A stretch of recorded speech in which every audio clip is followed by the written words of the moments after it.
Hey everybody, I'm excited to come to you today with some training that we've been working on here a little bit. This will be the beginning of a series of trainings, but this is going to be a little bit of the overview, and we'll get some other trainings out to you, but I'm excited to start talking about this topic. So we're going to start talking today about being emotional in a professional environment that was left to us from our previous generation in a very unemotional setting. So I have had quite a few conversations recently with some clients, and we work on this one-on-one. So if we stir something in you today that you'd like to talk about, then feel free to shoot us a message and we'll set up a time with a coach for you. If not, you can comment underneath the videos, and that always is a good place to start conversations. But we're going to jump into it and then see where the videos go. So this training got started because for those of you who are unfamiliar with my background, I was raised by an extremely successful entrepreneur. My dad owned a national company for, I was trying to determine earlier, but I think 30, 40 years. And he was a no crying in baseball type of guy. He didn't like it when there was any kind of crying or anything in business. And he didn't actually like it when I cried at all, but that was more of a daddy's girl type of thing. He liked business to be, kind of stoic. And that was the thought that we all had. Ironically, he used to tell me, though, slam your hand in the door, get pissed off, and make a decision. And the more I think about it, that was the emotion coming out in him, but it was that was more of a single emotion. He preferred the anger emotion more than the upset emotion, really. So even then, it was a little bit different context than what we're going to delve in deep to today. So today, we are functioning in an environment where we have a melding of those specific generations. That generation that my dad was a part of is still in the workforce. They're either working, for any multitude of reasons. They have ownership in companies that they're either still running or are moving themselves on to other the next generation, and they're just present, or they're working. We have this generation that I got called some odd word of meshed together words the other day of myself. You have a generation up and coming that, millennials per se, which I really dislike that word. It's given such a negative connotation. However, they themselves have been given such a bad rap for the way that they are represented in the workforce. And there's this melding of people that are trying to all figure out how to work together. And when you boil it all down, it does seem that the lack of emotion in the workforce does tend to be the common denominator. So one of the reasons why we wanted to bring this training to you today, and just kind of how to work through it depending on what your role is. So let's start with sales. Sales is kind of the rock bottom, most important part of business day to day for everybody. So let's talk about sales. So when I started my career, my out in the big girl world career, sales was very natural to me. I loved it. I'm a people person. I know that's really hard to tell, but I loved it. But I had come from this environment where it was, shake hands and wear a suit every day and no crying in baseball. That's going to be my words today. But I'm also a mom, and I had this kind of let me take care of you. It was almost considered a downside in the way that I was doing business, because I wanted to kind of take care of my customers and kind of keep them underneath my wing.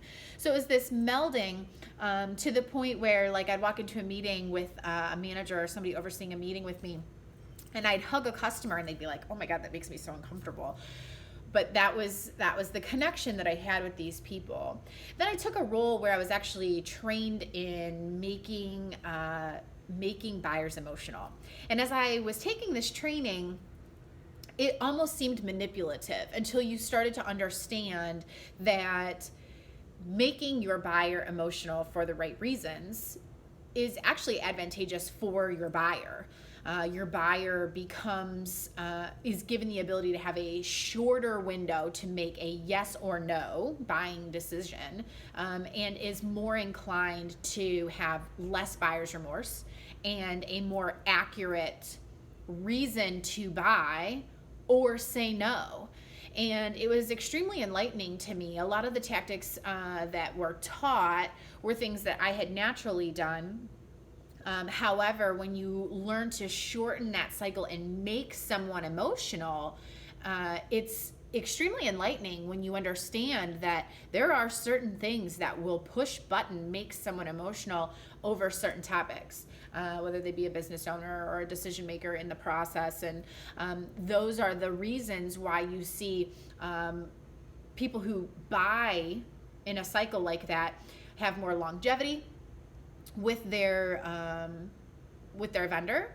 They have better customer service reviews. They have better margin, and like I said, a shorter buying cycle, and take up less time with the sales rep.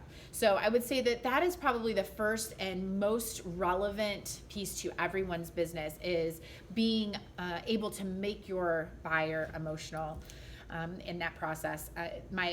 My biggest kind of caveat to that is making sure that you, as the salesperson, are extremely passionate for the right reasons about what you sell. And I think that we all work towards representing a product. If you're the owner, obviously that's something that is important to you. But if you have sales staff or you are a salesperson watching this training, as you learn through that process and you shift through that process, making sure that you're passionate about the product that you represent. The next piece, and this is probably the biggest of the three that we're going to talk about today, is leadership. And being an emotional leader has a ton of little tiny pieces that we can talk about. But the first one is going to be how we hire and how we separate from our team members when we make a hiring decision or when we have people on our team. In a leadership position, you can either build that team and make your own decisions, or you can come onto a team that either you're just going to take on and grow into great, wonderful things, or that you're going to clean up and start over, all of those things. Being a leader of any size team, you run the risk of being a leader or being a boss. And we've heard lots of, there's tons and tons of training out there. There's tons and tons of mentorship and podcasts and all those things that you can get on and work towards, making sure that you lend yourself more towards the leadership side than the boss side. But my 2 cents on this is that when we are leaders, we are developing employees on an emotional level completely. We acknowledge the fact that our employees will do their best for us when we are fostering an emotional connection with them that leads them through life. That does not just say, hey, we know that you work for us and we're just worried about that 7 to 5:30 or 8 to 5, 8 to 4 or whatever hours. And then after that, you can go home. That's your personal time. Leave your personal life at the door. That is not going to ever foster a relationship that people are willing to stick with, because we're not acknowledging that sometimes life is tough and it's going to affect their job. Being a boss is that rhetoric of, well, leave it at the door, pal. We're paying you to be here. If we're fostering a relationship with our employees to be their best self, to show up in their most authentic version, we are most inclined to get their best ideas, to allow them the space to share and not have a fear of rejection or pushback, and we will see a level of performance from them that maybe we didn't realize, and sometimes in a lot of cases they don't realize. I've been amazed at the number of people that I've been blessed truly to coach and manage, and they say, I didn't even know I was capable of that. Well, That's exciting because I don't know what you're capable of, and what, if you're surprising us both. So that's great. And I think that when those things are said to you, that's when you truly know you're in a leadership position, and you're not just, this isn't a 9 to 5, grind it out and then get out.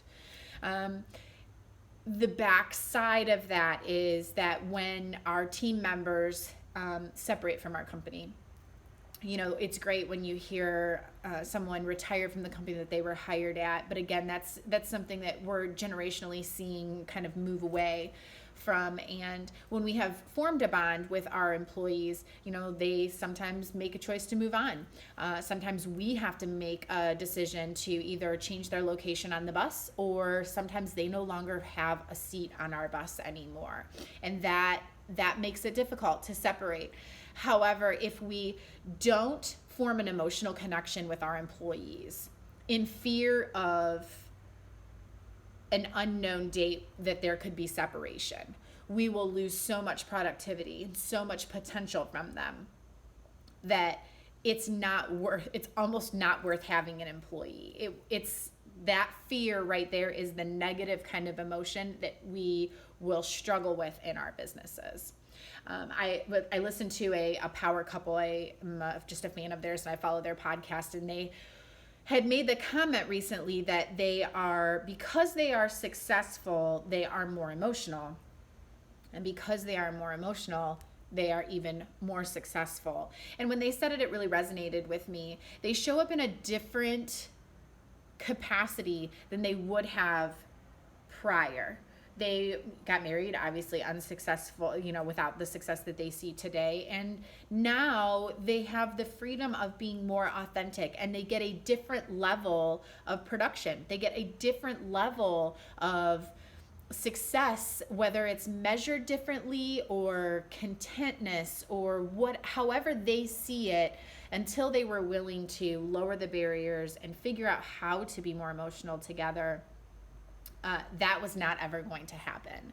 So again, in business together, the emotion is what took the bar that much higher. How many of us, have a coaching group or a accountability group, or just another business owner that that they're sitting right under that threshold, and they're just trying to figure out, what is it going to take to, whatever. What would it take if somebody suggested, maybe you need a little emotion? It's just not something that's talked about, almost to the point where it'll bring me to my third topic. If we can show it more emotionally, professionally, what it would do to our personal lives. And I think that this is almost where we start to struggle with our millennials and bringing them into the workforce or keeping them in an employee retention situation. Millennials in the professional world today are looking for a deeper connection. They're looking for a more passionate connection to what they're representing, a more passionate connection to their colleagues and their bosses, a better message to what they put out. Those are all very emotionally driven. For those of us who maybe don't seek those specific things, I know that when I have the ability to show up at work emotionally, I'm not bottling all of that up inside. I'm not, coming home bursting at the seams, and taking it out on, whomever is here, whether it be, my mom or my significant other or my kids or, whatever, trying to grow that amount of space between work and home so that I can decompress and get it out so that when I get here, I'm more authentic. The more you show up in both roles authentically, which in turn requires you to be emotional, it requires you to be honest with what you are feeling, the better you will be in both roles. I've been challenged multiple times that if I'm thinking it and I have the courage to say it, most likely other people in the room are thinking the same thing, whether that be, the people that your friends that you're sitting around having a glass of wine with, or, maybe people in a meeting. If I have the courage, which again is a huge emotion that a lot of us struggle with, if I have the courage to say it, a bunch of people might be thinking the same thing. And we've all been in that situation where, you know, like it starts to get tense and everybody's like, oh my God, somebody just say it. And you just say it. Courage is not absent of fear. Courage is not absent of fear, but it does have a resounding emotional effect on everyone. So those are kind of the three big topics, I think, that emotion really makes us present in today's professional world. I think that if we sit back and think about it and we had a little bit more freedom in being able to express ourselves, maybe the teams that we lead, how we parent, how we show up in our personal relationships, how we hire, how we sell, all of those things. There's probably a couple things that stir inside you that think, you know, I wonder if it would be different if I tried this, or I wonder if I could move this needle if we did this thing just a little bit different. And my hope is that maybe those are some of the things that we'll talk about coming up in this series. We've got some things talking about emotional intelligence, body language, risk of fear and failure. I think that all of those things. So that's where we're at today. I hope maybe, like I said, this spurs some conversation. If you'd like to have a deeper conversation about any of those things, or you've got a specific conversation that you'd like to vet with myself or one of the coaches, feel free to shoot us a message, start a conversation underneath one of the videos, YouTube, Instagram under Oxygen EQ, Facebook, same thing. And I can't wait to hear from more of you and all of your experiences. And I hope that everybody today took just a little bit of time to breathe life in. Have a great day, everybody.